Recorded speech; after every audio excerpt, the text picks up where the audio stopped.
sili, ang ganda. Dadaan na naman po tayo sa ilog ng gubat. Nililinisan ni Ate Rina kasi madumi na po kakapsat. Kung gusto nyong lasunin ang fish pond, ito daw maganda kasi lulutang daw yung mga isda. Pinakain ng mga labuyong manok. Ano yan, boy?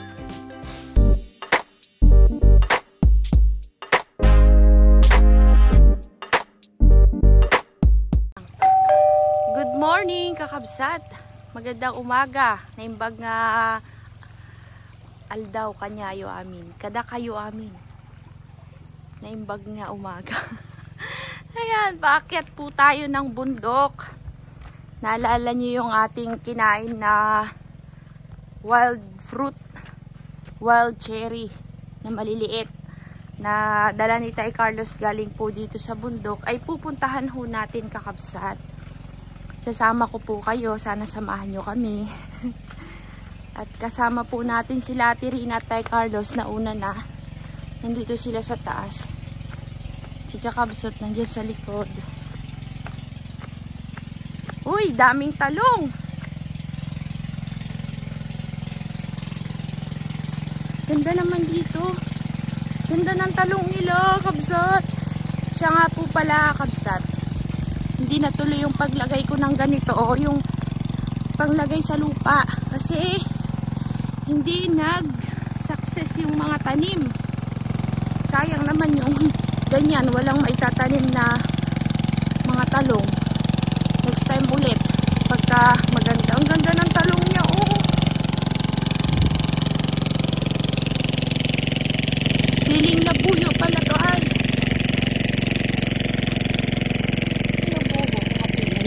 Kaya nga, ang ganda, oh.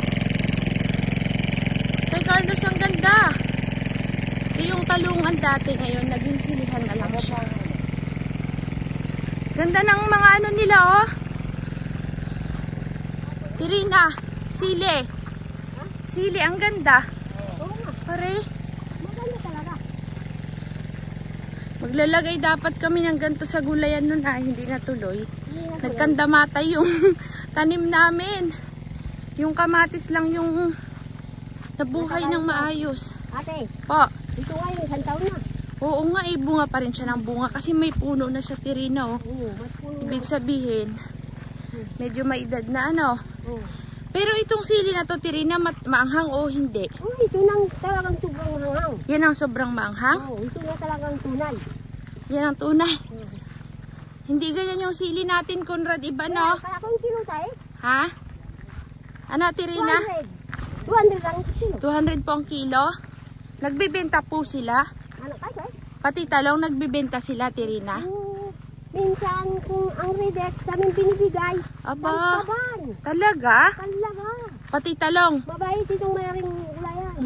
Mabait din kasi kayo. Sabi ako, ay wag naman marami, kuya. Ay. Yung mga ano daw, kakabsat, hindi na mabebenta. Ibig sabihin yung reject. Pero nakakain siya, maganda pa. Binibigay daw kay Ate Rina. Diyos ko po, ang dami nito. Sabi niya, isang kaban-kaban daw minsan binibigay sa kanila. Ang pipino. Ang dami. Galing na ako Ayun o, talong o. May gitna naman ba diyang ano binigay? Ang galing na, Ate Rina. Hindi ako makapagpaganyan sa farm. Kasi yung mga talong nagkakasakit kahit na lagyan ko ng pataba, spray. Ewan ko bakit ganon. Ito kuya, sila. Ay, baka may tanim na to, Ate Rina. Wala pa. Wala pa. Linggo-linggo sila mag-aspirate. Pero nakabaluktot pa rin. Sila daw dito, kakabsat, linggo-linggo daw nag-i-spray kasi talungan pa rin po yan, oh. Pero ganun pa din daw, parang kagayang asatin, baluktot yung talong, yung para baga siyang may sakit, kabsat. Pero ang sabi sila, ate, Opo, ano, lampas na sa gastos. ganda yan. Binhiin yung mga iba, no? Yan man din, ikaw mayroong makita ng bahay mataas, bagong ginawa. Siya yung may-ari. Yan ang mayroon. Kaya pala nakikita namin, tuwing nagadaan kami doon, Tirina, kadaming talong. Sabi ko na, siyang may-ari nito ay. Oh, yan itong mayroon. Yung kila Ate Dig na baga de. Yung magandang bahay doon de. Oh. Yung laging may talong. Sabi ko, ang daming talong. Kaya Sila pala may-ari. tayo hindi na malaman ang kanyang... Ayan o, daming bunga. Kaso lang, ano na siya, Tirina, no, hindi na maganda, no? Palipas na yung bunga, ano? Palipas na Nakailang harvest sila dito, Ate Rina? Mag-isang taon na ito. Galing, no? Ang talong kasi kakabsat, tuloy-tuloy na mumunga yan. Hanggat na, ano. Sabi daw, Kuya Carlos, ganyan lang magpitas. Dito daw. Sabi kami hindi. Kung hindi kayo ang magpitas, ayaw kami magapitas. Kaya nga. Ang dami, oh. Ito pinutol na. Oo, Ate Rina. Magbagong daw naman. Basta yan na tutubigan, na abunuhan, gaganda ulit yan. Ito, oh, ang dami.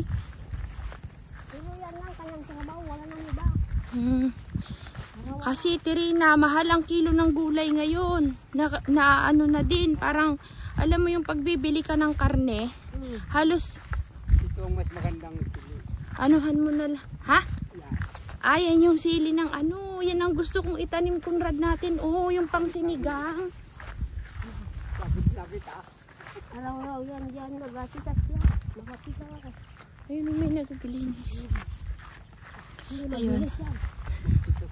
Pitas. Araw-araw ako. Minsan kung kami gusto magayin, binibigyan din. Ayun. Anyway, kakabsat. Dadako naman tayo sa papunta ng bundok. Gustong-gusto ko talagang makita, kakabsat, yung prutas na pinatikim sa atin nila Tay Carlos. Yun po ay hindi daw siya puno. Isa po siyang parang baging. Gumagapang. Naalala niyo yung kinuha natin ni na Tobias ni na Michael dun sa bundok na malapit kina Tobias dati? Nung nag-i-spray tayo doon ng palay nila. Para po siyang ganon yung itsura. Pero ito naman po ay mas maliit. Conrad, kasama ka ba nun? Kila Tobias? Parang hindi na. May nakita kami dun yung parang baging. Inakyat nila. Baka yun na yun, no? Yun na yun? Iba? Iba rin. Ang grabe, ang daming mga prutas, kakabsat, na ngayon mo lang talaga siya matitikman at makikita kapag ka naggagala-gala ka sa bundok. Pero dahil minsan sa na sisira na yung kagubatan, bihira na yung mga ganyan. Pero dito po sa amin ay talaga naman pong marami ka pa rin makikita na prutas, mga kahit ano, bulaklak, mga puno na bihira lang ding matagpuan sa ibang lugar. Yun. Kapag hindi inalagaan ng mga kagubatan, Tirina, mawawala yung mga di mo alam, pwede palang gamot, no? Sabi nga nila, Tirina, ng mga kakabsat, gawin daw nating ano yon, punla ang buto para itanim kasi baka daw yan ay nakakagamot, hindi pa nadidiskubre. Makita natin, kabsat, excited na po ako. Sabi niyang isa nating kakabsat, yun daw ay ginagawang gamot sa ubo ng mga taga-Iran. Tinitimpla daw nila yung Tirina. Ginagawang gamot sa ubo. Diba sabi niyo gamot sa ubo yon? Yun. Ganon daw ang ano ginagawa sa Iran. Kaya medyo nagtutugma yung sinabi ni kakabsat sa nating kabsat. Kasi sila Tirina sabi gamot din sa ubo. Tirina, paano niyo po nalaman na gamot sa ubo yon? Noon pa nga ng mga lulo. Sa mga ninuno nyo. Lulo. Hanggang sa naipasa sa inyo, alam nyo na yung ganitong ganito, dahon, bunga. Marami ang tinuro dun sa amin. Maraming gamot din. Kayo Yun. Ibig sabihin pala, Tirina, yung gamot na yan, yung puno na yan, ay prutas na yan. Noon pa yung panahon ng gera, no? Kasi hanggang ngayon mayroon pinasa-pasa ng mga ninuno nyo. Ibig sabihin, matagal na talaga yung ginagamit ng mga nauna sa ating mga ninuno, no? Sabi naman ng iba, kabsat, yan daw ay bignay. Hindi po siya bignay. Hindi rin siya inyam. Magkakamuka sila. Noon pa, ang yan ang aking istorya na, istorya. Oo, istorya. May istorya daw si Ate Rina noon pa. Ang aming istorya, noon pa sa kabundukan, wala ang mga may sakit, wala pinagdadala sa ospital. Ang mga lamang gamot yan lang ang kinukuha. Pinapainom. Pero pag lumampas na diyan sa lamang gamot, hindi na talaga magaling. Namamatay na yan. Yan ang pangako. Kailangan na ng talagang matinding gamot. Ano?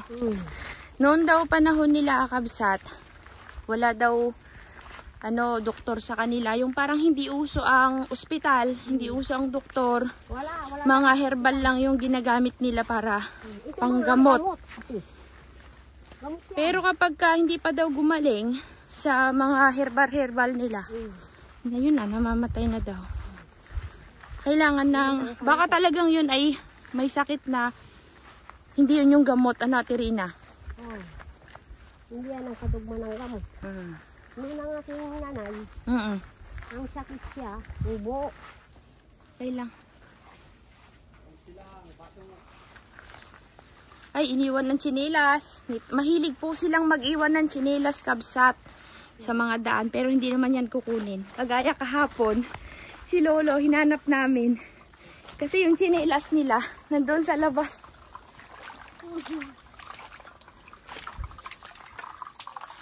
Yan. Dadaanan naman po tayo sa ilog ng gubat. Ilog ng babat. Yan ang ilog. Panginoon, ingatan mo kami. Panginoon daw, Kami ingatan mo naman kami. sa kagubatan. Opo. Yan lagi ang si Ate Rina kapag ka Ang Panginoon, huwag magpapalayo. iingatan ng Panginoon. Kasi di mo alam minsan Kabsat sa gubat kung ano yung mayroon. Dahil po tayo ay explorer pero takot. Dahil po makulit kami. Talagang Pag tayo hindi matatakot, pa sila ang matatakot. pare, Pag tayo ay matatakot, sila hindi takot. Pare. Hindi takot sa atin. ikaw, Tirina, di ka takot. Ay, akala ko ahas. Huwag ka nang matakot. Kaysa, aba yun. Laki! Wala naman mga gas. Ano ba yan? Adi, wala akong makikita. Ay, ano nga siya, nagtawid din. Laki. Kabsat, ang laking albayod. Pakita lang pa lang ano eh.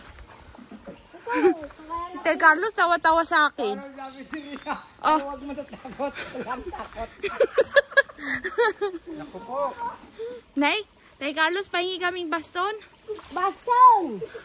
Si Tay Carlos Kabsat, tinatawanan ako ay. Kaya, pakalimwa tayo na. Ang dali, ano ko, nagpan. Tirina, ano nga ang tawag sa kabundukan na to? Rowan. Opo. Pinyahan.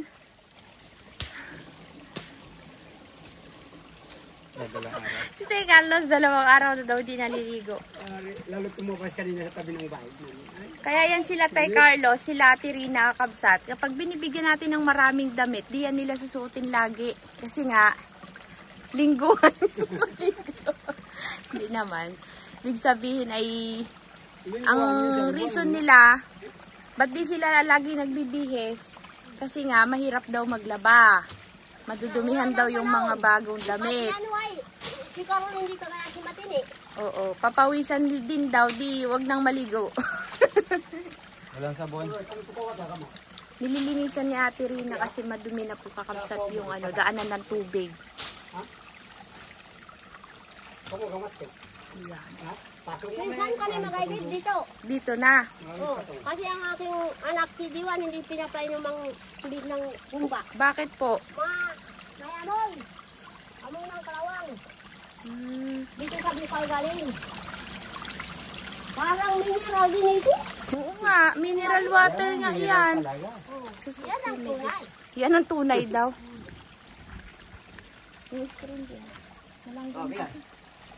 Kakabsat, kailangan po natin magsuot ng medyas, malanggam.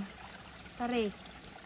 Tsaka protection kung may matapakan dyan. Ay, nakakatakot.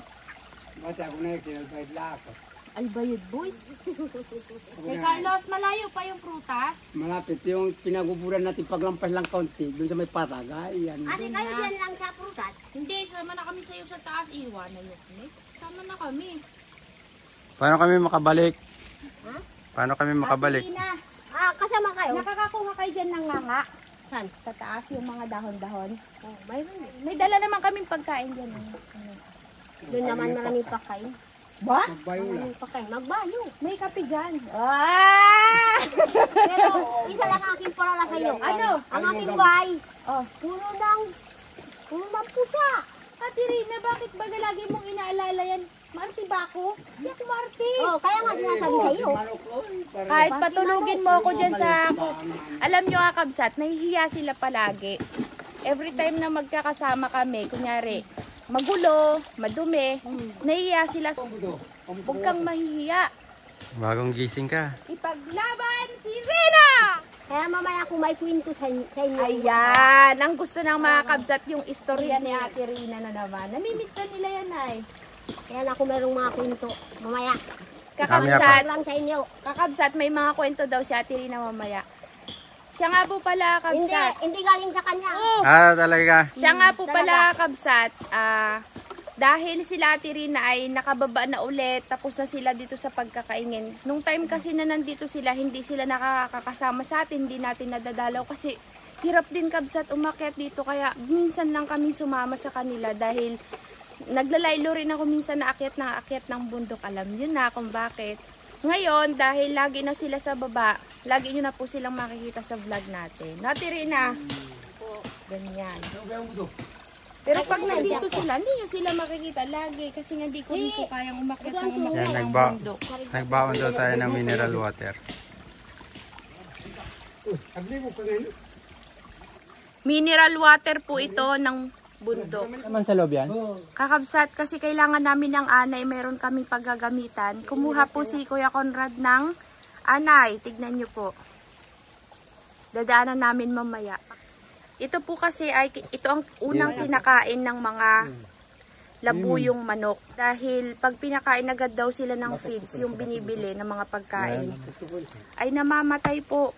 Kaya nag-research kami na ganito pala munang ipapakain. Anay. Anay ng bundok. Ayan o. Tutukain po yan ng mga labuyo. Hindi. Babalikan daw mamaya. Baka mabasa ng ulan yan, Kuya Conrad. Kahit nun lang nakabilang. Biyak. Pare. Anay. Pagbas lagi na pagbas lang. Magambas lang. Pag binasag yan, marami sa loob. Marami. Kapo lang dinala niya. Ay, wala pa kayo. Kakabsat, malinis daw po yung tubig nito kasi wala daw pong gumagamit sa taas. Pag ang ilog ay merong gumagamit sa taas, yun medyo Kung kaba-kaba. mabang yan parang madumi. Ah. Kasi doon sa ulo. Ito maiksi lang, Tirina. Oh, may Saan po yung pinakabukal nito, Tirina? Sa ating pinakubulan ng huli. Doon pa po galing. malapit lang. Kabsat, kung maalala nyo yung pinagkuhanan natin dati ng ubod, doon ho yun sila. Galing yung tubig. Tayo na, Tirina. Oh, sige na. Baka mag-ulan. Hindi natin makuha yung ano po, prutas. Si Tatay Carlos ay maliligo pa daw. Dali mo maligo, Tatay Carlos, ha? Dito? Maliligo daw muna si Tay Carlos. Sakit na tayo dito. Ay, saan yung ano ko basta? Napatagla ko ba nga Tay Carlos, mag-ingat ka sa paliligo, ah. Oo. Salamat. Ubuto ba dyan si Carlos? Para siyang si ano yan, Adan. Parita! Baka gusto mo sumabay rin ah. Ay! Naligo na nga! Mauna na kayo. Baka kami maggawa pang bata dito. Mauna na daw kami at maggawa daw sila ng bata dito. Ikaw talaga, Tirina, ha? Alam nyo, Kabsat, pagkasama ko talaga to si Ate Rina, Tay Carlos, nawawala talaga yung aking mga problema. Talagang patatawanin ka. Tay na, Conrad, mauna na tayo at huwag tayong mga istorbo. Gagawa daw sila ng bata. Tabi-tabi po, bari-bari apo. Ito, Kabsat, tong puno na to, pag namunga yan sa ilalim niya, sa may lupa, para po siyang rambutan. Naalala nyo yung kinuha natin dati sa may ba? Yan, naabangan po natin yung laman yan, Kabsat. Ito daw po, Kabsat, may laman. Ganito po yung puno niya. Aabangan natin to, Kabsat. Pag nandito ka sa bundok, ay naku, kadami mo madidiscover. Asan na, Kuya Conrad? Sira. Sira. Ang tawag nila dyan ay bugaran sa salitang Mangyan. Ayan po, Kabsat. Oh.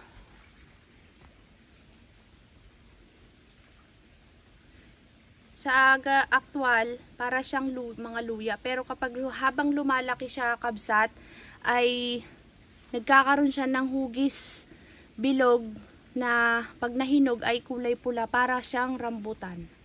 Hanapin ko nga yung vlog na yun, kakabsat. Pumunta kami sa bundok nun ay makikita nyo po yun. Sa mga kakabsat nating nanonood sa ating mga vlog noon pa, ito nakita na nila to for sure. Nung kasama pa natin yung timbang yan. Ayan siya. Medyo madilim, kabsat, blurred yung video natin dito dahil makulimlim po sa loob ng kabundukan. Malabo. Cellphone po yung gamit natin, kaya medyo ang exposure, nahirapan akong i-adjust. Pagka in-adjust ko naman ng maputi, sobrang puti, para ng cartoons. Mauna daw kami sa taas habang sila Tay Carlos naliligo. Pataas. Pataas, pababa. Kayang-kaya yan. Conrad, hintay mo kami sa taas dyan. Huwag mo kaming iwanan. Kaya mo yan, di. Si Conrad nga, kaya niya. Ikaw pa, kaya mo yan. Huwag lang madulas yung lupa. Yun ang mahirap pag madulas ang lupa. Okay. Ano yun, boy? Conrad, ano yun? Hindi ko alam, te. May naggalaw ko, te. May ahas. Wala na, te. Uy, Conrad, wag kang lumayo sa amin. Wala kaming gulok. Bari, apo. Nanginig tuhod ko pagka binabanggit ang ahas. Kabsat. Conrad, wag kang maglayo, ha. Wala pa kasing umakyat, kabsat. Ibig sabihin, hindi pa nagalaw yung paligid. Kaya medyo nakakatakot.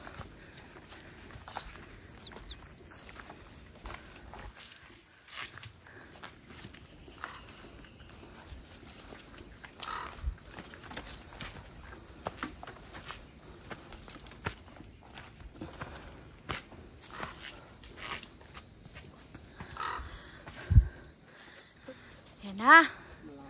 Malapit na tayo sa katotohanan, pero napakarami hong langgam na itim.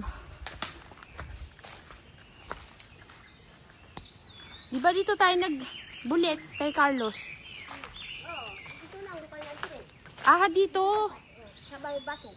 Kala ko doon pa sa kabila. Dito lang, yun lang. Yan ang baba.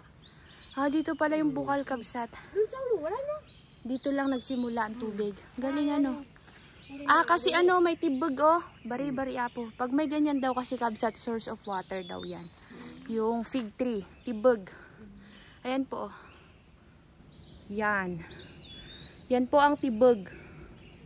Sabi nila, pag may ganyan daw, malapit daw sa tubig. Kasi source of water. Kakabsat, kasi kanina mayroong bagin na sinasabi si Ate Rina na pwedeng inumin yung tubig. Kukunin sana namin, kaso wala pala kaming gulok na kina Tay Carlos. Naglilinis sila sa kukuhanan natin ng prutas kasi nandito na tayo. Ito pong bagin na to, hindi kaparehas ng tinuturo ni Ate Rina, hindi ko na na-videohan, kakabsat. Ito daw po ay lason. Hindi daw po ito nainom ang tubig kasi... May tubig ba ito, Ate Rina, sa loob? Ayaw ko lang. Hindi niya alam kung may laman tubig to sa loob. Pero ito daw po ay lason. Kung gusto nyong lasunin ang fish pond, ito daw maganda kasi lulutang daw yung mga isda. Ang pangalan sa kanila sa salitang Mangyan ay Tibalaw. Pero hindi ko alam sa Tagalog, kabsat. Ayan po yung kanyang itsura. Tibalaw. Bakit ayaw mag-focus? Tibalaw. Ayan. Focus na siya. Tayo na. Andun po sila, kabsat. Kasi sabi daw ang aking lolo, Opo. sabi ng aming lolo, Mm. ang lahat ng mga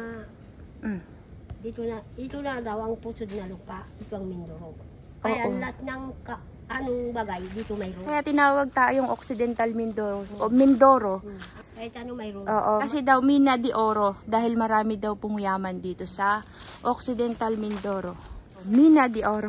Hindi ko lang alam sa ibang may Mindoro, kakabsat, kung ganun din sila. Marami daw yaman. Yamang dagat, yamang bundok, ay, yamang lupa. May mina. Kaya siya Mindoro, Mina de Oro. At ito na nga po, kabsat. Nilinis na ni Tay Carlos yung kukuhanan natin.